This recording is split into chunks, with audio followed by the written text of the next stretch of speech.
Eu estava aqui pensando em algo que o Deleuze conta no abecedário de Deleuze,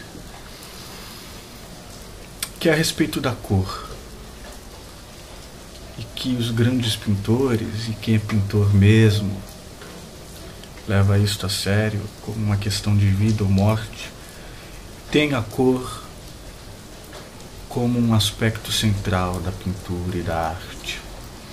Então, ele dá este exemplo, ele cita, na verdade, de forma passageira, o Van Gogh e o Gauguin, que são dois pintores que se preocuparam muito com a cor, a ponto de começarem suas carreiras e até mesmo certos quadros, depois mais tardiamente, com cores foscas ou mortas, ou cor de terra, assim, sem muita pálidas, sem muita vida, porque havia uma espécie de fascínio, uma espécie de medo, de pânico, de admiração e de louvor, de maravilhamento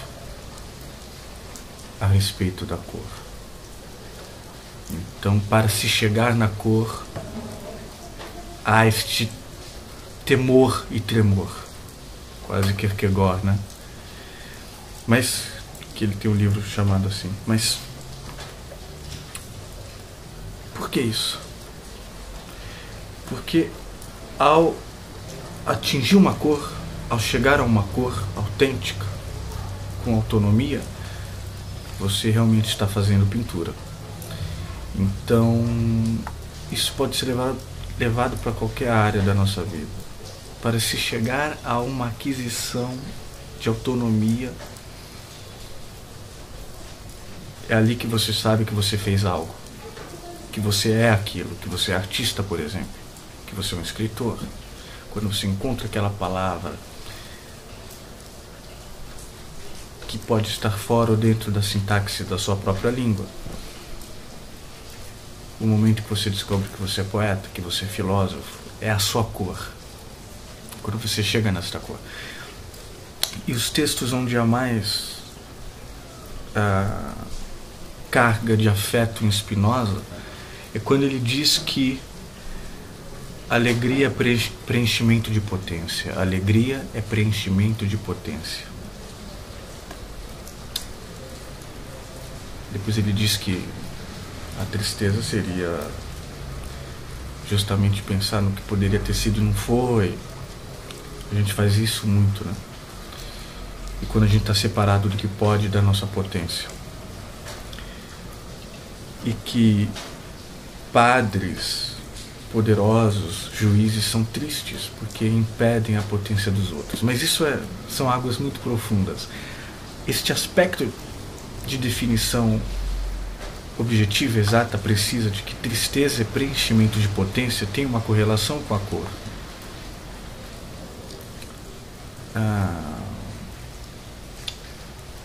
É o prazer da conquista, como diz o Nietzsche. Eureka, dizia o Arquimedes, né? Está na ciência também. processo de inteligência humana. Aliás, no meu blog, fernandograca.xyz/blog, tem um texto de uns 2 ou 1 ano atrás, onde eu faço uns paralelos entre poesia e ciência, com vários exemplos e casos, que não são apenas anedotas, são fatos sobre a inspiração poética, que tem uma linha tênue em comum, prima, irmã, do achado e da descoberta científica e do processo da ciência. Quer dizer, esse processo de achar a cor. E o interessante é que a potência muitas vezes é tão potente que às vezes ela é demais. Ela é potente demais. Ela é grande demais para um indivíduo. O Van Gogh é um grande exemplo disto.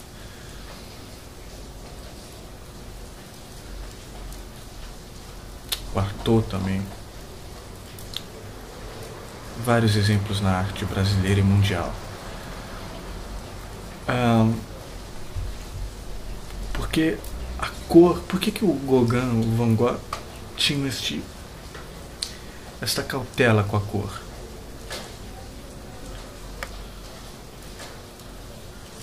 É claro que é emocionante pensar num pintor encontrando uma cor, uma tonalidade de cor, começando com tons ocres, ou mesmo antes do que ocre, antes do que cor de terra, pálido, fosco, sem vida, e chegar numa cor.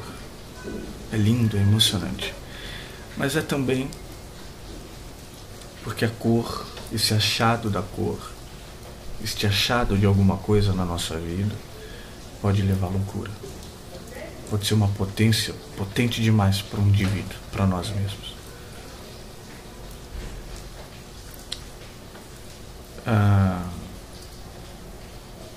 Este assunto,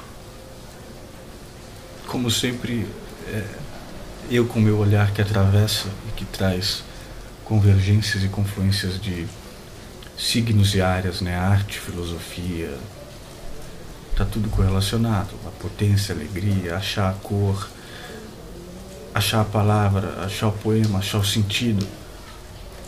Eu separei alguns trechos que a princípio podem parecer enfadonhos dos diários do Van Gogh para o seu irmão Theo. Sugiro que vocês leiam isto, lógico. Há trechos fantásticos do Van Gogh, era muito culto, muito bem informado sobre a literatura da sua época, romances, tá? Ele comenta coisas fantásticas sobre pinturas e pintores também, e sobre o período sociopolítico também da sua época. Estamos falando de estertores do século XIX, começo da modernidade, século XX. Sobre a cor em particular, eu destaquei alguns trechos. Tem essas palavras lindas que ele diz para o seu irmão. Eu sugiro que leiam também a biografia do Van Gogh, se vocês não tiverem nenhuma noção a respeito. O Theo bancou praticamente toda a vida do Van Gogh. Um sujeito disfuncional, mas como diz o David Bowie num vídeo, na sua entrevista para o Charlie Rose, ser artista é ser disfuncional. Quer dizer, você tem uma loucura, você tem um defeito, detesto essa palavra, você tem uma característica que é um transtorno, qualquer coisa assim, que pode até impedir o seu trabalho, sua vida funcional, sua vida em sociedade, mas talvez esta zona fantástica, que também é uma potência, não deixa de ter uma puta força, que pode te levar à destruição, à depressão, à tristeza, etc, etc, etc, ao sofrimento seu e dos outros, pode ser canalizada, direcionada, pode agitar. Se você for um gênio inato, porque eu acredito muito nas faculdades inatas, pode agitar o seu gênio e você criar coisas fantásticas. Coisas fantásticas. É o caso do Van Gogh, o caso do Artaud. Quer dizer, não é que todo louco é gênio. Há exemplos aí que provam que são estúpidos. Mas a loucura, o processo da loucura, e há várias loucuras, podem agitar, estimular, potencializar a genialidade da pessoa. Então diz o Van Gogh para o seu querido irmão, importante irmão, que inclusive morreu pouco tempo depois do Van Gogh, como se os dois tivessem nascido um para o outro mesmo. Recitem o que quiserem sobre a técnica, com palavras de fariseus, vazias e hipócritas. O verdadeiro pintor deixa-se guiar por esta consciência que chamamos sentimento. Sua alma, seu espírito, não estão a serviço de seu pincel, mas seu pincel é que está a serviço de seu espírito. Assim também a tela é que tem medo do bom pintor, e não o pintor da tela.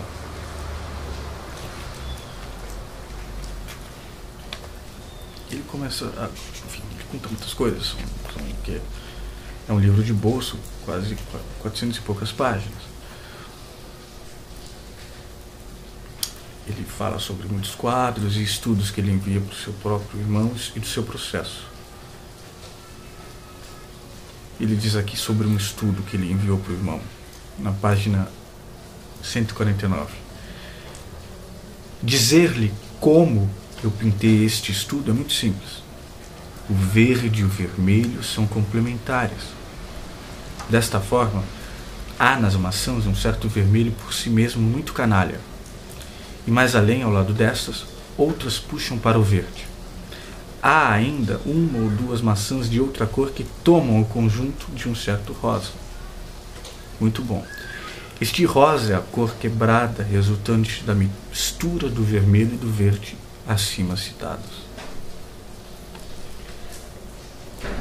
Não só há esta alegria da cor, de achar alguma coisa, no caso a cor, e esse preenchimento da potência, segundo Spinoza, que é a alegria, como há um agenciamento proposital, muitas vezes por acaso, entre aspas, na inspiração, mas proposital através da razão, do artista de misturar e de lidar com a sua arte. A partir do momento que faz uma coisa, mexe naquilo, transmuta aquilo, faz, refaz, desfaz, transfaz.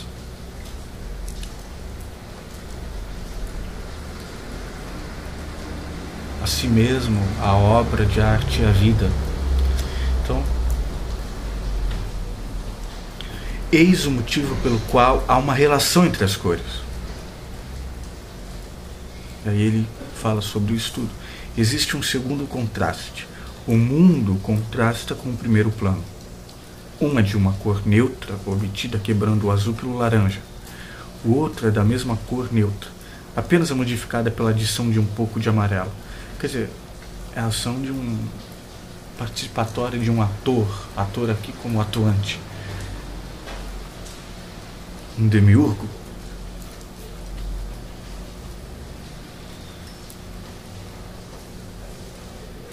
O ocre vermelho formando um laranja com um ocre amarelo, sua combinação com o azul é mais neutra. E com relação a esta cor neutralizada, eles se tornam, seja mais vermelhos, seja mais amarelos. A luminosidade mais forte de toda esta tela é simplesmente o ocre amarelo puro. E a razão para que este amarelo fosco ainda seja expressivo está no fato de ele estar num campo grande de uma espécie de violeta quase neutro, com efeito. O ocre vermelho com azul produz tons violetas. Eu acabo de me lembrar daquele quadro dele, que tem uma sinuca, que é como se fosse um recinto assim, não muito grande, uma sala, se eu não me engano, com cadeiras, um bar, mas tem uma sinuca. A cor ali salta aos olhos. A psicanálise e os psicologismos diriam que a esquizofrenia do Van Gogh e tal, sua percepção de mundo, de fato. Lógico. Aliás, eu não sei se ele era esquizofrênico. Acredito que ele não tenha sido esquizofrênico. O esquizofrênico era o Arthur, mas a sua loucura tal e a sua percepção de mundo. Não vou dar diagnóstico se ele era esquizofrênico ou não, enfim, mas na verdade, aqueles tons, aqui ele fala do tom ocre, amarelo, vermelho, estes tons quentes, fortes nesta pintura em especial, que eu esqueci o nome, ele próprio diz numa passagem deste diário que se trata das paixões humanas num local de jogo e de bebida e tal. As paixões humanas, este vermelho, este laranja. Interessante essa expressão dele, quer dizer, a cor é central numa pintura. Aí ele começa a falar sobre o Rembrandt e alguns quadros do Rembrandt.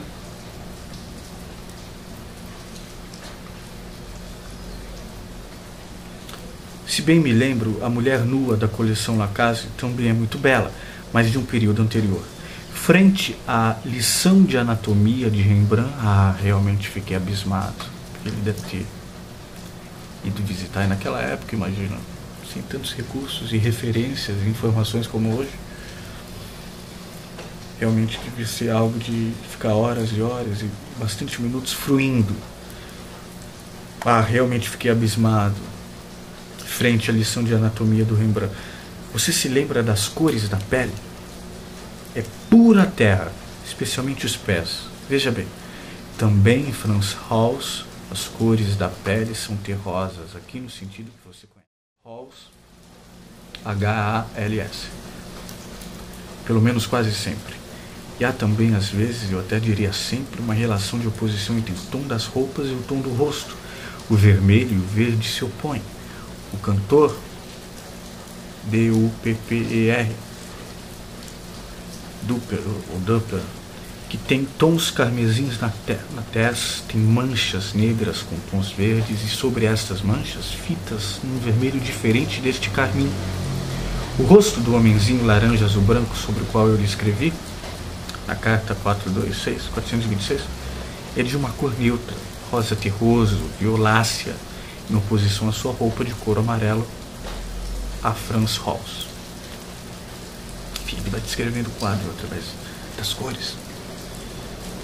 Enfim, Frans Hals é um colorista entre os coloristas. Colorista como Veronese, como Rubens, como Delacroix, como Velázquez. Quer dizer, são todos coloristas, são todos homens procurando, de uma forma subentendida, esta alegria, que é um preenchimento de potência através da descoberta, derivando de Spinoza, né? Alegria como preenchimento de potência através da descoberta e da conquista. Aí eu derivo de Nietzsche.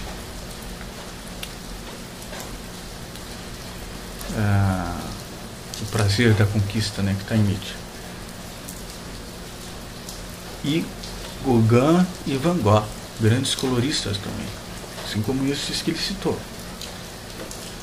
Veronese, Rubens, Hals, Delacroix, Velázquez.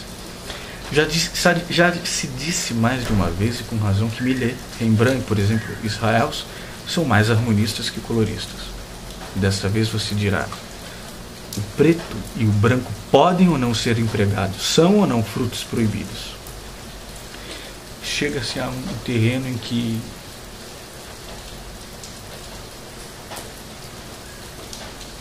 justamente aquela noção de vivência da cor se começa com cores mortas, neutras, e se chega a uma cor linda, emocionante. E de repente ele se pergunta: preto e branco são proibidos? Quer dizer, ele está sendo crítico aqui. Em que medida o preto e o branco, que são, não diria que comuns, mas mais comuns talvez do que estas outras cores, onde há uma descoberta que não se dá simplesmente pegando o pincel na cor exata e colocando, mas na mistura entre tons você chega a uma cor que muitas vezes é um estilo próprio. Existe um azul na Noite Estrelada de Van Gogh que é dele, que você vai procurar na realidade imediata, não tem, vai procurar em outros quadros, não tem. Esta autonomia que eu disse antes, este estilo, é isso que é um estilista, né? Assim como você ouve o saxofone, sabe que é o Coltrane ou Charlie Parker. Você ouve uma voz, você sabe que é da Elis Regina, ou da Gal Costa, ou da Maria Bethânia. Esse estilo, esta cor, preto e branco, em falta de melhor palavra, seriam mais comuns ou mais fáceis, então mais suscetíveis a não se atingir esta potência, talvez. Veja que os temas se atravessam. É técnica, é arte, mas também é filosofia de vida. Então ele continua: creio que não. Creio que preto e branco não são frutos proibidos. Frans Hals usa ao menos 27 pretos. É fantástico. 27 pretos. 27 tonalidades de preto.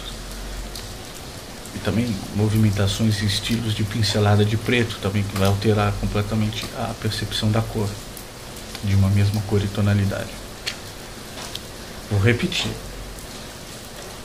o preto e o branco podem ou não ser empregados? São ou não frutos proibidos? Creio que não.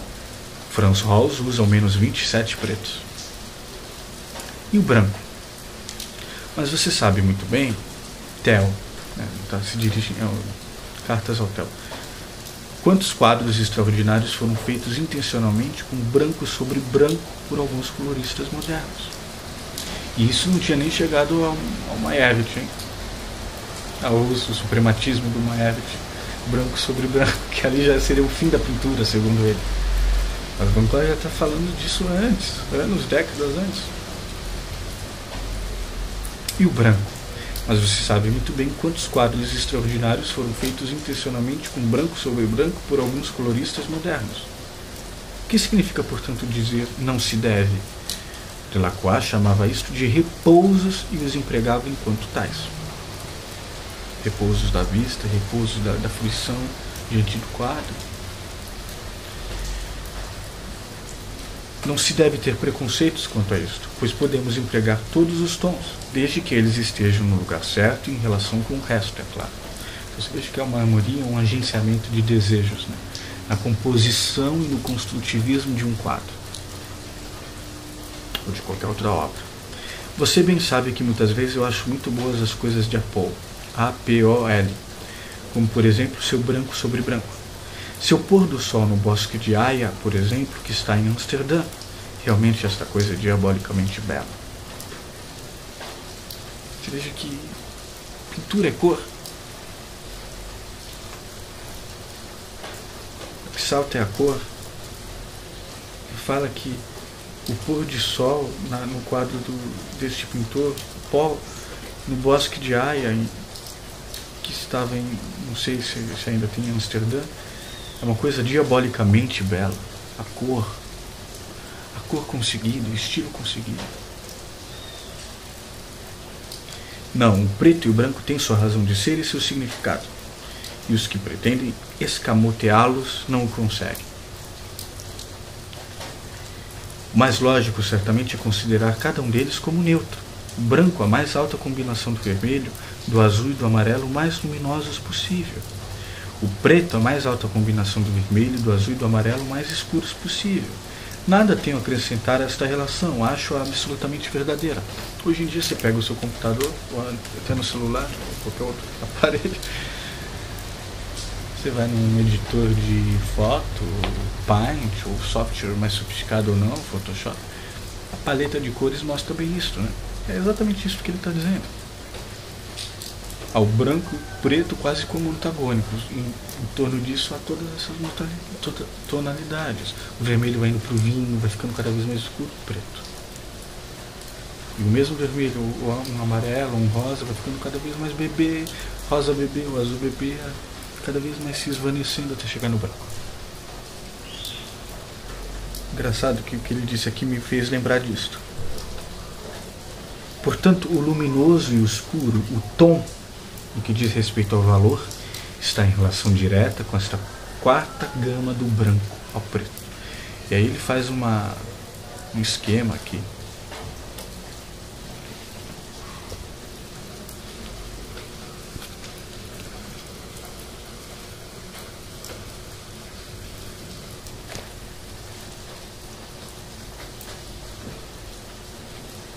Gama 1, do amarelo ao violeta. Gama 2, do vermelho ao verde. Gama 3, do azul ao laranja. Somam uma quarta gama, do branco ao preto. A dos tons neutros, vermelho mais azul mais amarelo. Vermelho mais azul mais amarelo, luz extrema. Vermelho mais azul mais amarelo, preto extremo. É assim que pessoalmente entendo os pretos e os brancos. Quando misturo vermelho e verde até chegar ao verde avermelhado ou vermelho esverdeado, obtenho, acrescentando o branco, o verde rosa ou o rosa esverdeado. E se você quiser, acrescentando o preto, obtenho o verde castanho ou o castanho esverdeado. Está claro ou não? Engraçado, esses ruídos assim, de volta da consciência. Ele pergunta para o irmão, está claro ou não? O irmão era muito conhecedor de arte, escrevia coisas fantásticas para ele e mandava dinheiro, né? Então seria visto como um vagabundo hoje em dia. Ainda mais que pintura hoje em dia é uma coisa que é muito estreita o mercado de arte. Ele, agora estou precisando de não sei quanto, pelo menos para comer, só comi pão, só tomei leite, só... Vivia de uma forma quase miserável, né? E o irmão mandava um dinheiro. Depois nasceu o filho do irmão, E ficou apertada as coisas, a mãe estava muito doente, Van Gogh suicidou, pintou aquele dos corvos, né? Um dos últimos. Um sinal de agouro e tal. Mas tem um amarelo próspero ali, mas tem os corvos pretos. E um céu de um azul escuro. E se suicidou porque viu que não poderia continuar a sua potência. Como diria o Arthur naquele livro dele sobre Van Gogh, suicidado pela sociedade. Como diria Deleuze,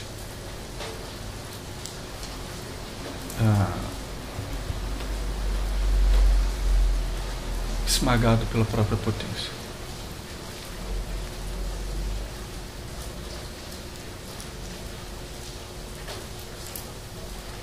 Enfim, os cinzas e os castanhos entram em consideração sobretudo quando tornamos as cores mais claras ou mais escuras.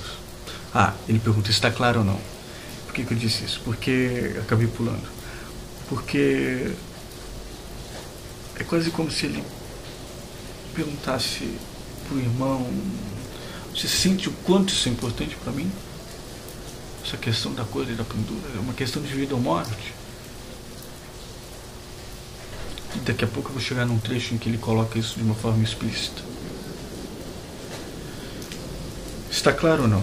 Quando mistura amarelo e violeta até chegar ao lilás amarelo ou amarelo ou lilás, em outras palavras, até chegar ao amarelo neutralizado ou ao lilás neutralizado, obtém os cinzas pela adição do branco ou do preto. Enfim, os cinzas e os castanhos entram em consideração, sobretudo quando tornamos as cores mais claras ou mais escuras, quaisquer que sejam, aliás, sua natureza e seu teor em vermelho, amarelo ou azul. É correto, em minha opinião, falar-se de cinzas ou de castanhos claros, de cinzas ou de castanhos escuros. Mas como é belo o que nos conta Silvestre sobre Delacroix, ao dizer que ele pegava um tom ao acaso em sua paleta, um matiz violáceo, inominável, entre aspas, que atirava este tom em algum canto, tanto para representar a maior luminosidade quanto para a sombra mais profunda, e que com esta lâmina ele conseguia trabalhar de tal forma que ela resplandecia como a luz, ou ficava muda como uma sombra profunda. Assim ouvi falar de uma experiência com uma folha de papel de cor neutra. Ela ficava esverdeada sobre um fundo vermelho, avermelhada sobre o fundo verde, azulada sobre o laranja, amarelada sobre o violeta, violácea sobre o amarelo.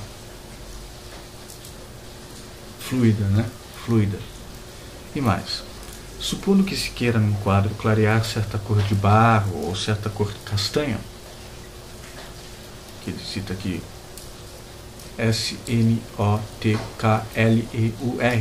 Snotch-Glow, como Delacroix dizia de Veronese, que podia pintar um nu loiro com uma cor semelhante à do barro, de tal forma que no quadro ele se tornava efetivamente loiro.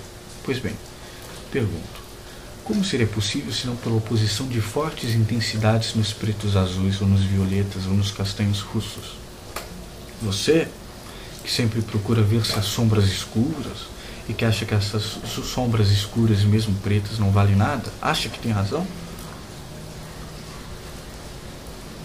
Acho que não, pois senão o Dante de Delacroix, por exemplo, ou ainda o pescador de Zandvoort, nada valeriam, pois neles há realmente as mais fortes intensidades de pretos, azuis ou violetas. Então vocês vejam que neste aspecto ele discute o valor, a importância do preto e do branco. O irmão talvez não entendesse, não como leigo, porque sabia muito de arte, se vê aqui pelas considerações que o Van Gogh comenta que o irmão faz.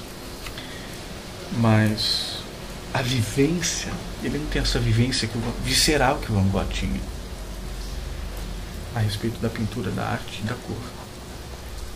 Acaso Rembrandt e Holst não usavam o preto? E Velázquez?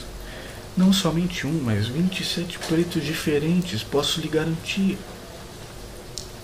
Assim, é fascinante, é neurótico, é louco, é fascinante, né? Essa contagem, 27 pretos diferentes. Assim, este não se deve usar o preto? Vamos, você se dá conta do que isso quer dizer? Sério, reflita. pois penso que você ainda poderia chegar à constatação que acho mais plausível, que você aprendeu e compreendeu mal a questão dos tons, ou melhor, que você a compreendeu de um modo impreciso. Acontece com tanta gente, a maioria é assim, mas graças a Delacroix, de sua época, você acabará compreendendo. Diga-me, você notou que meus estudos com fundo preto são todos compostos de uma tonalidade muito baixa? E quando os componho mais abaixo que a natureza, você notou que não somente minhas sombras, mas também minhas luzes tornam-se proporcionalmente mais escuras? E que apesar de tudo eu preservo a relação entre os tons? Meus estudos não têm para mim nenhuma razão de ser além de uma espécie de ginástica para subir e descer nos tons. Assim, não se esqueça que pintei meu musgo branco ou cinza com uma cor de barro, e que apesar de tudo, no estudo, ele fica claro. Adeus, saudações. Vincent.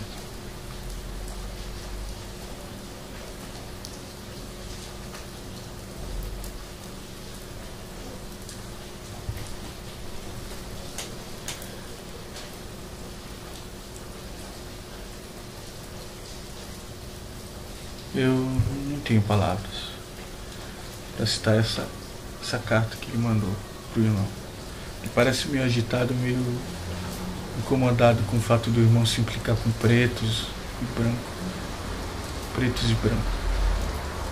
O irmão parece não compreender nada do aspecto da vivência e da experiência de se lidar com a cor, mesmo que seja preto e branco.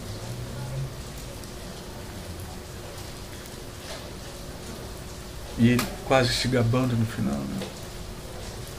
Essa subida e a descida nos tons, quer dizer, o equilíbrio entre os extremos e ao mesmo tempo o contraste. Agora está ficando bom. Agora ficou bom. É esta cor. É fascinante a pintura. O processo da pintura é fascinante. Eu não pinto, não tenho esta vocação, esta aptidão, até poderia ter. Faço colagens, mas ela pode ser transferida, por exemplo, escrever. O que é a luta vã do Drummond, né? Entre as palavras, lutar com palavras é a luta mais vã.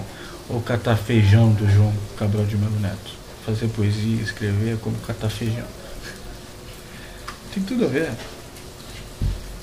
Porque não é a cor na pintura apenas. É o que está por trás disso.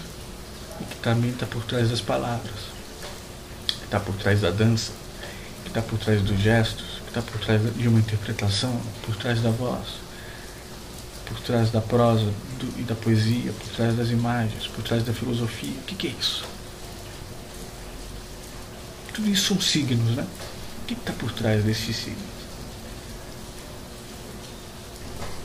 São esses agenciamentos humanos, mentais e espirituais, de equilíbrio e de alegria, de potência, de achar, de descobrir, de conquistar.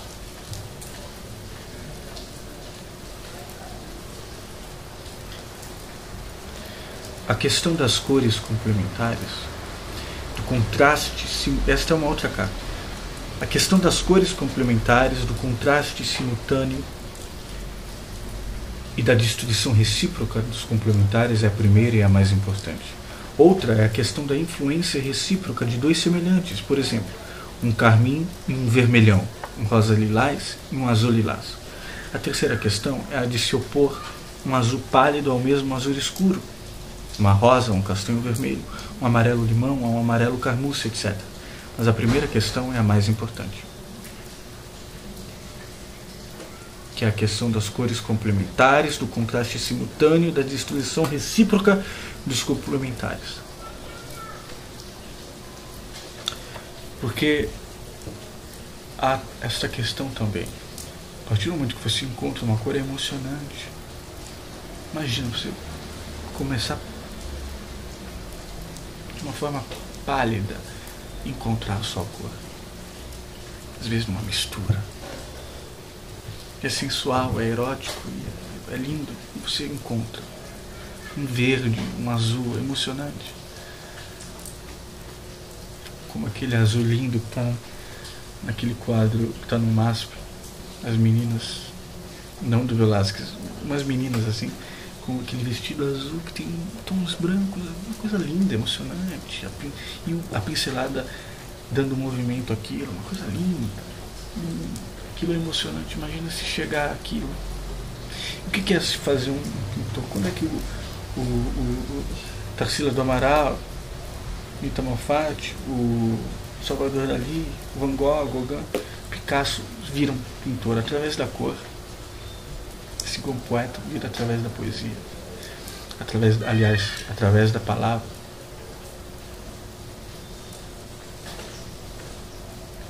Então, além deste achado, é o que ele está pondo nesta carta.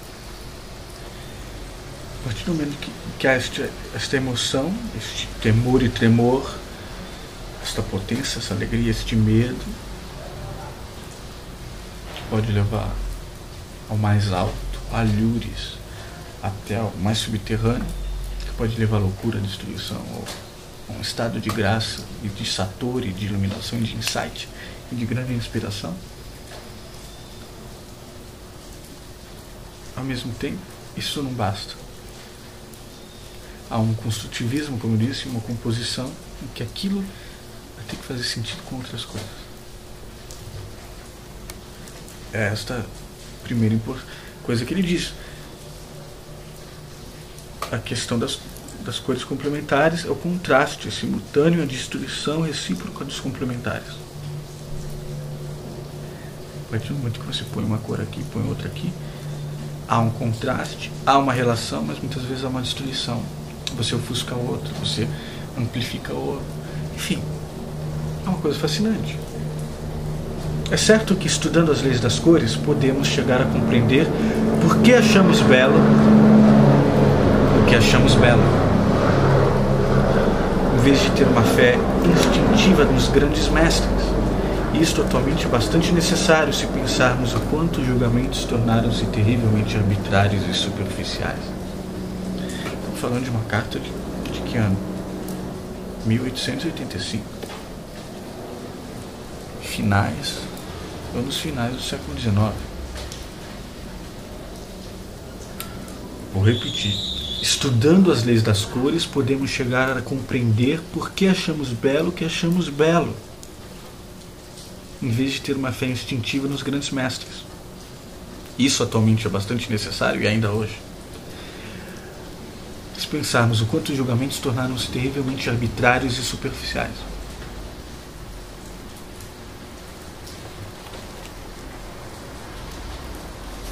Aí ele concorda com o irmão em relação ao comércio de quadros, o pessimismo. Se eu não me engano, Van Gogh vendeu um quadro só em vida, ou nem isso, e hoje vende milhões, depois de morto.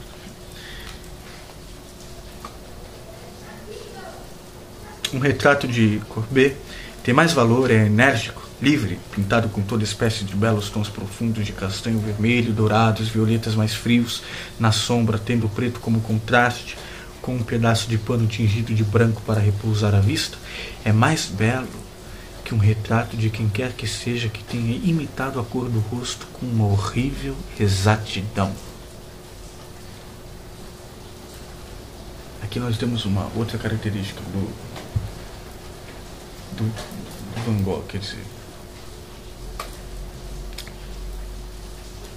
ele, os impressionistas, depois os expressionistas e todas essas vanguardas que vão pipocando nos finais do século XIX para aderir ao século XX, que é um século vanguardista por si só, cubismo, futurismo, surrealismo, etc, etc. Não importa mais fazer esta fotografia exata das coisas, não é isso? Até porque a fotografia ela vai se desenvolvendo para isso. Então, eu falei da noite estrelada, ou campo com corvos. Não há no universo nenhuma noite estrelada como a do Van Gogh. Não só porque ele era louco e tinha essa percepção do mundo, como está naquele quadro, em todos dele, mas é porque o que anima a loucura dele, o gênio dele, e a sua loucura tem parte nesse processo, é de que modo ele é um participante daquilo, ele interfere naquilo e faz o seu mundo. Este é o grande artista. Poeta é como se qualquer artista, em qualquer área, é como se ele estivesse criando o mundo pela primeira vez. Ele vê o mundo como se fosse uma criança vendo pela primeira vez, com todo o desejo e coisas terríveis e maravilhosas, diante do amor, diante de uma noite estrelada, diante de um som, diante de uma experiência de vida interna, externa, subjetiva, objetiva. Qualquer coisa que seja, ele vê pela primeira vez e cria também através disso, como se fosse pela primeira vez. Então esta mudança que é nítida do Van Gogh, que é diferente, por exemplo,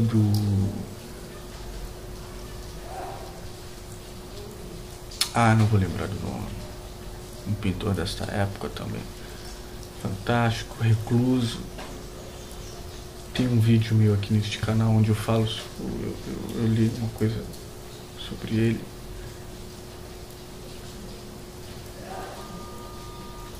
O Picasso tem uma frase que diz que este pintor é o pai de todo. Cézanne parece que tinha este formalismo, talvez. Ele é acusado de formalismo e de ter uma espécie de exatidão de fotografia, né? Isso que o Van Gogh, Cézanne é fabuloso, fantástico. Tem uns quadros tardios dele que ele pontou de um mesmo monte, de uma mesma montanha, cada um é diferente. E os últimos vão se formando modernos, proto-modernos, não é pré-modernos, proto-modernos, que vão adiantando aquilo. Vai se tornando quase abstrato, muito antes do abstracionismo.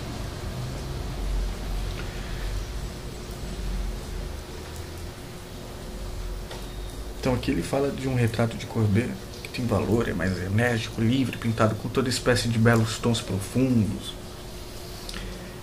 de castanho vermelho, dourados e violetas mais frios na sombra, tendo preto como contraste, entre aspas, com um pedaço de pano tingido de branco para repousar a vista de quem vê.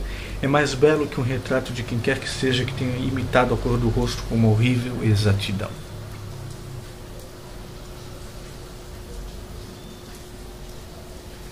Ser artista é abraçar, é lidar com a entropia, na medida em que é impossível abraçar as ondas. A cor por si só exprime alguma coisa, não se pode prescindir disto. É preciso tirar partido. O que produz beleza, beleza verdadeira, também é verdadeiro. Quando Veronese pintou os retratos de suas elegantes pessoas nas bodas de Canaã, é o nome do quadro, Bodas de Canaã, ele aplicou toda a riqueza de sua paleta em violetas escuros e maravilhosos tons dourados. Então sobraram-lhe ainda um anil delicado e um branco nacarado, nas quais ele tinha pensado e que não figuram no primeiro plano. Ele os meteu atrás e foi notável por si mesmo. Esta cor transformou-se num ambiente de palácio de mármore e num céu, o que completa de forma característica o grupo de figuras. Este fundo é tão soberbo porque nasceu espontaneamente de um cálculo de cores. Você vê que essa questão era importantíssima para ele.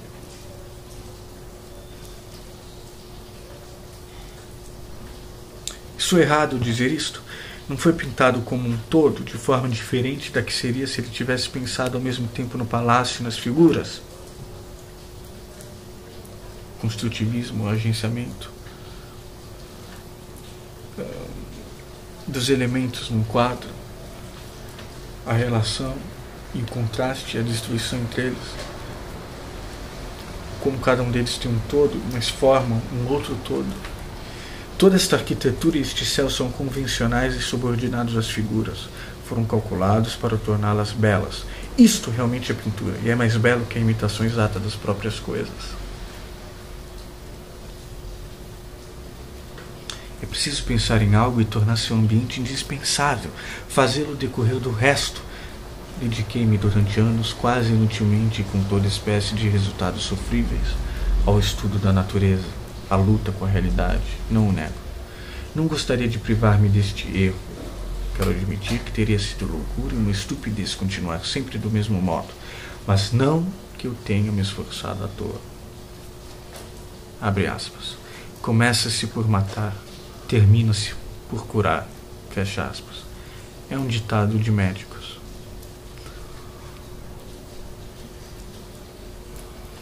Uma outra carta. Estou totalmente preocupado com essas leis das cores. Ah, se eu as tivesse aprendido quando jovens. Mas é o que acontece com a maioria das pessoas. Ter, por uma espécie de fatalidade, que procurar por muito tempo a luz. Aquilo que eu estava falando, né? Essa procura pela cor, que tem a ver com a conquista, o prazer da conquista.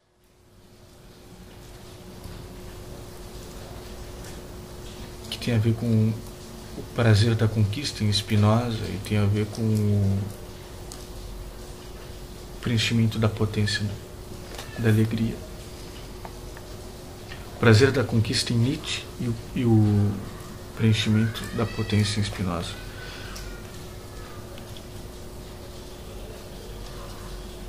Essa procura pela luz, pois as leis das cores que Delacroix codificou pela primeira vez e que pôs com clareza ao alcance de todos os homens em toda a sua amplitude e com todas as suas relações, como Newton fez com a gravidade, olha a relação com a ciência, Stephenson com o vapor, estas leis das cores, repito, são uma verdadeira luz, sem a mínima dúvida. E aqui ele conta da relação dele com a cor e com a navalha e com a raspagem, com as vernizes, como uma cor pode ficar seca e ficar mais bela, e tomar cuidado também.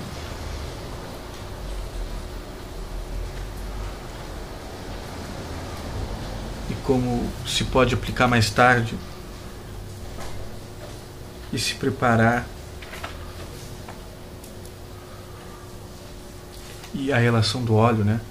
Acho que isso vem do fato de que minha cor é resistente quando não emprego óleo. Depois de um ano, o pouco de óleo que existe em toda a cor desaparece, então obtém-se uma boa pasta sólida. Quer dizer, também tem um tempo para se chegar na cor.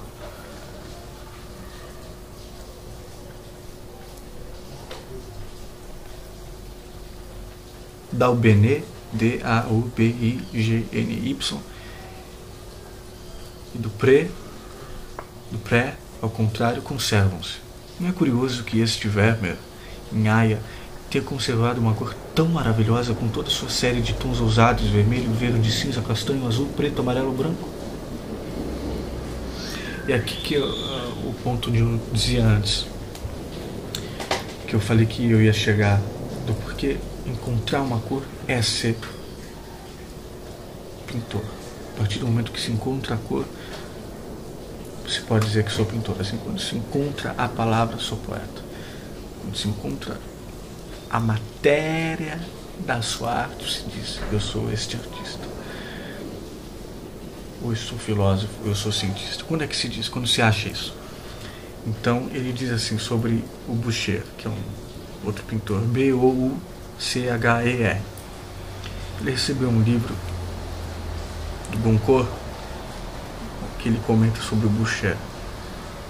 Caro Theo, recebi ontem à tarde o livro do Goncourt, comecei a lê-lo imediatamente, ele era um leitor voraz, lia de tudo. Se eu não conhecesse mais que estas três coisas diferentes de Boucher, não achei que ele elogia demais Boucher.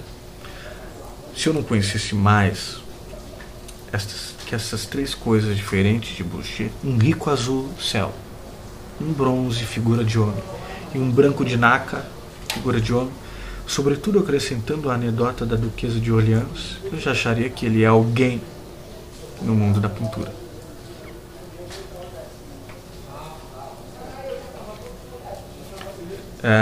Creio que eu já li todos os trechos necessários. E o vídeo está ficando longo. Mas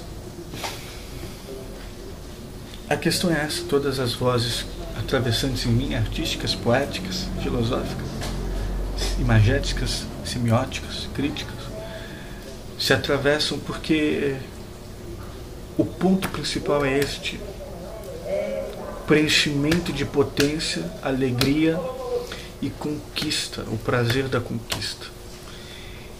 E toda a expressão artística e o legado disso, claro, é fascinante, é fascinante. Se você se interessa por estes assuntos, eu te convido a se inscrever no meu curso online que eu tenho feito sobre corpo sem órgãos e história da filosofia do desejo. Se inscreve aqui no meu canal, que tem o vídeo, tem 2 vídeos de apresentação deste curso. Tem a ver também com corpo sem órgãos, tudo que eu disse, com desejo, mas são coisas mais específicas. Neste aspecto, o sentido deste vídeo que me imbuiu a fazer este vídeo foi se lembrar dessa correlação de achar a cor. Qual é a sua cor? De preencher a potência e adquirir alegria e do prazer da conquista.